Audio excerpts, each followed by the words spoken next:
Hey there, sales champions, and welcome to Blackwood Academy Sales Tip of the Day. We're going to be looking at one of the most important foundations of your sales career, which is how to build rapport. Now, building rapport isn't about small talk, faking compliments or kissing ass or whatever you want to call it. It's about creating genuine connection with your prospect or client. And when it's done right, it lays the foundation for trust and makes the rest of the conversation flow way more naturally.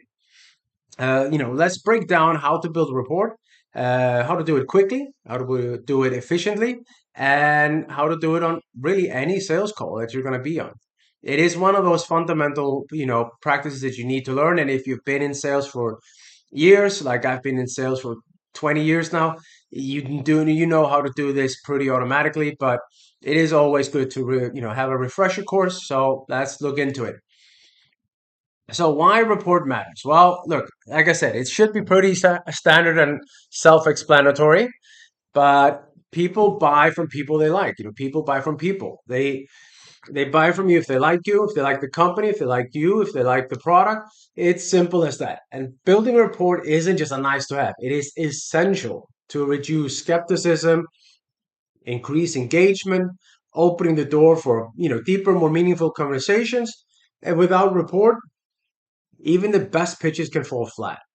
So, let's look at how, go into a little bit about how would you set the right tone? How would you get the right kind of setup for it? You have to kind of set the stage, set the tone, whatever you want to call it. It is one of those essential tools, and first impressions matter. So, setting the right tone and setting the stage is absolutely crucial. So first impressions matter, and tone is everything. We've talked about this before. Look, of course, it's important what you say, but it is almost more important how you say it.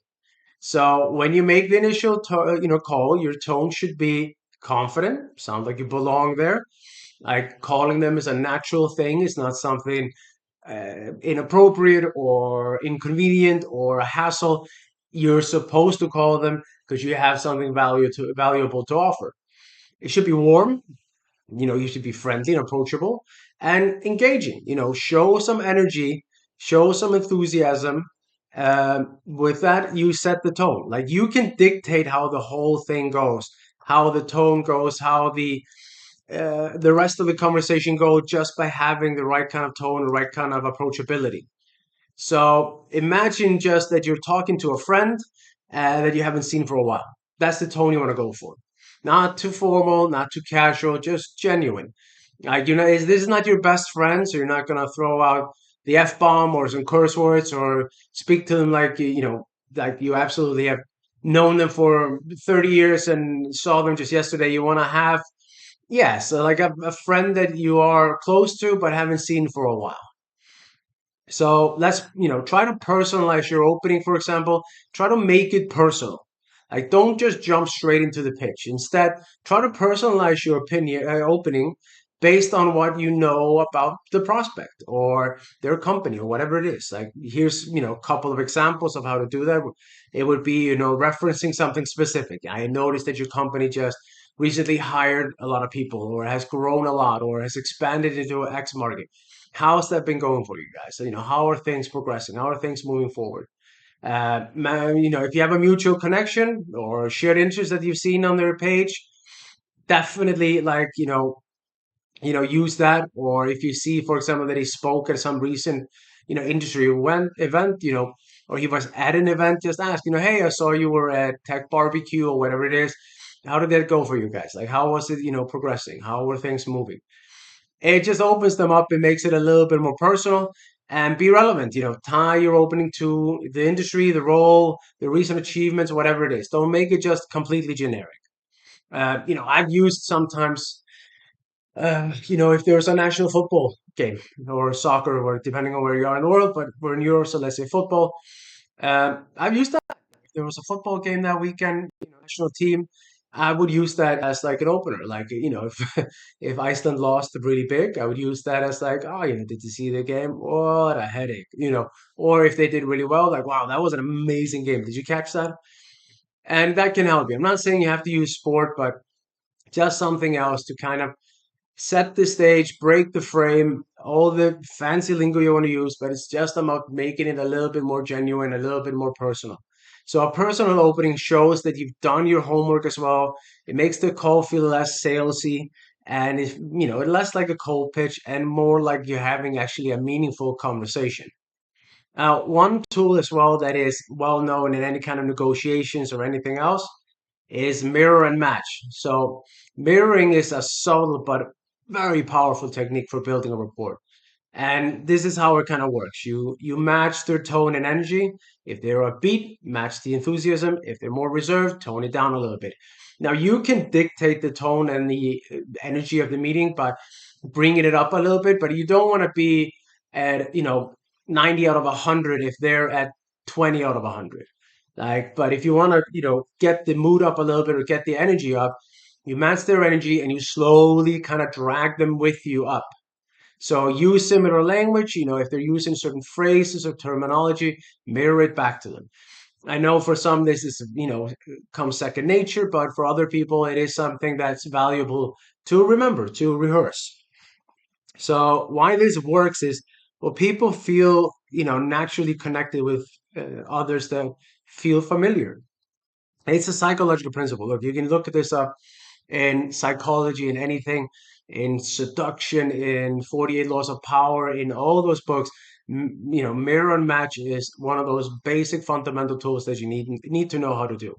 So it's a psychological principle and it builds trust quickly. Just, be careful not to overdo it. Like you don't want to be like doing everything like you're, like doing some sort of a play almost, or just copying him. If they lean forward, don't lean forward straight away, but you could lean forward a little bit later. But if they keep moving back and forth, don't you start doing that either. So, it should feel natural, not forced. Of course, like we talked about in other videos, ask open-ended questions. It's one of the easiest way to build rapport by showing that you have a genuine interest in them.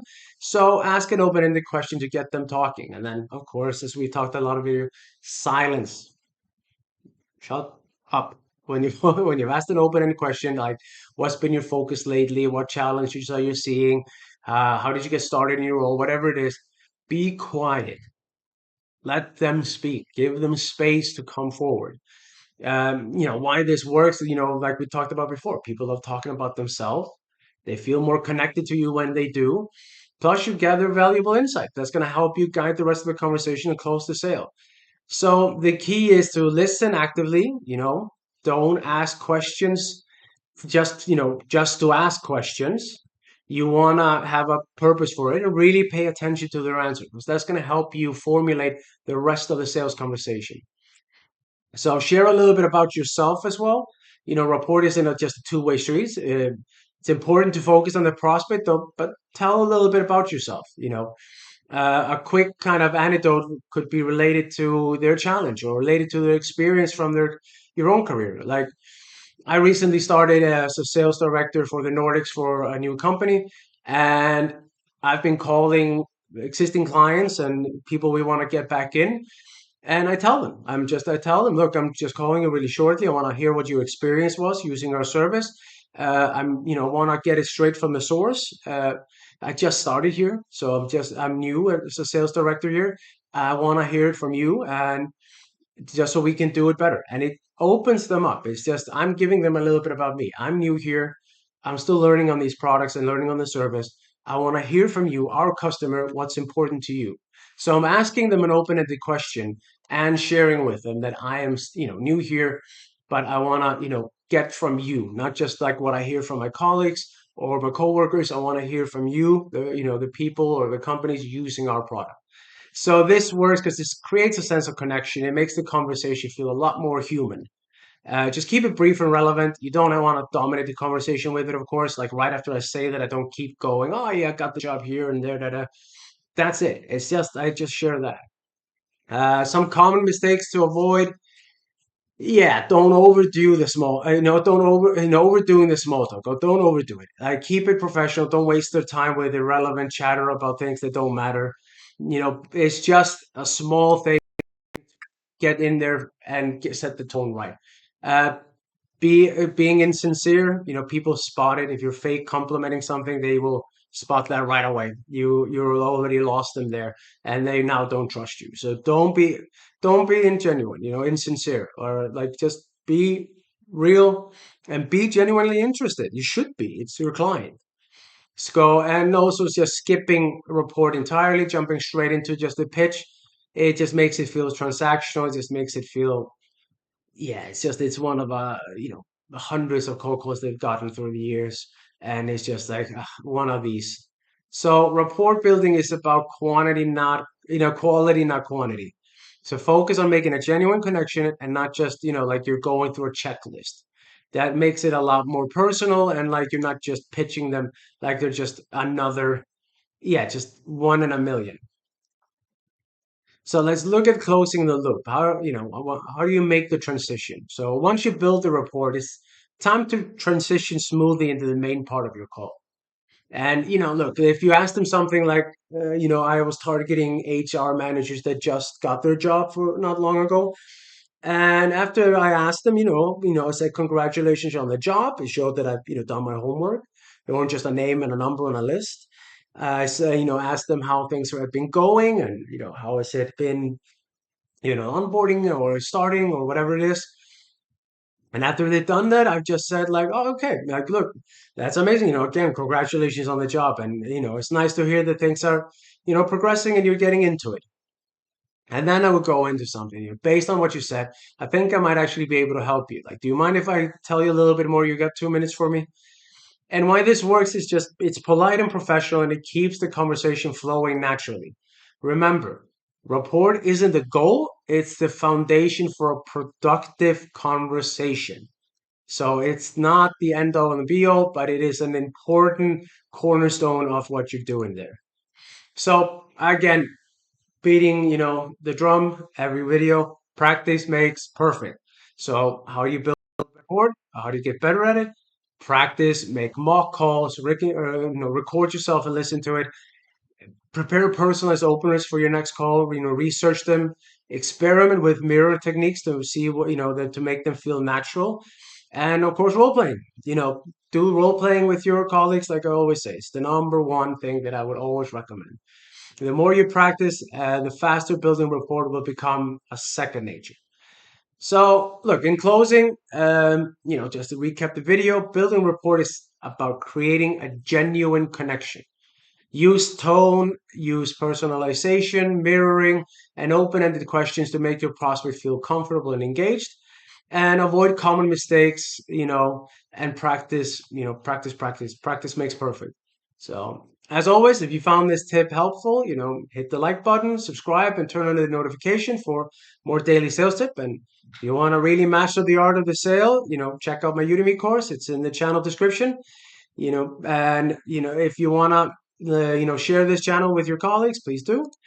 And I appreciate you being here. Thanks for stopping by, and I'll see you guys tomorrow for another tip.